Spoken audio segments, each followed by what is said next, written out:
एकत्रितरित्या असा काही प्रस्ताव पर्यावरणाच्या विषयी संदर्भात आपलं सरकार पावलं उचलणार का, हा माझा प्रश्न आहे. निश्चितच सभापती महोदय, येणाऱ्या काळामध्ये महानगरपालिकांची, केवळ महानगरपालिकांची, कारण आपल्याकडे असणाऱ्या ज्या प्रदूषणाचे महत्त्वाचे विषय त्याच्यामध्ये महानगरपालिका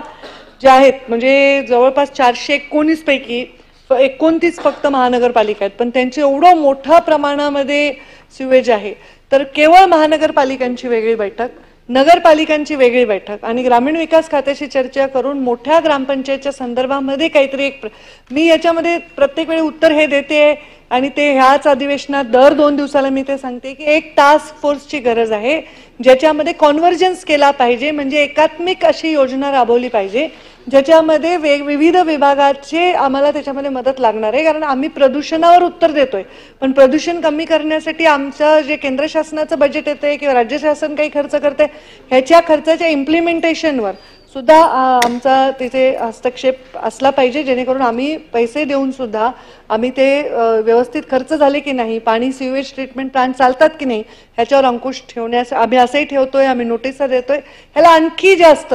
स्ट्रॉंग करण्याची गरज आहे. आपण म्हटलं तसं मी या 3 वेगळ्या बैठका येणाऱ्या काळात घेणार आहे आणि आपल्याला सुद्धा निमंत्रण देईन. प्रसाद लाडजे.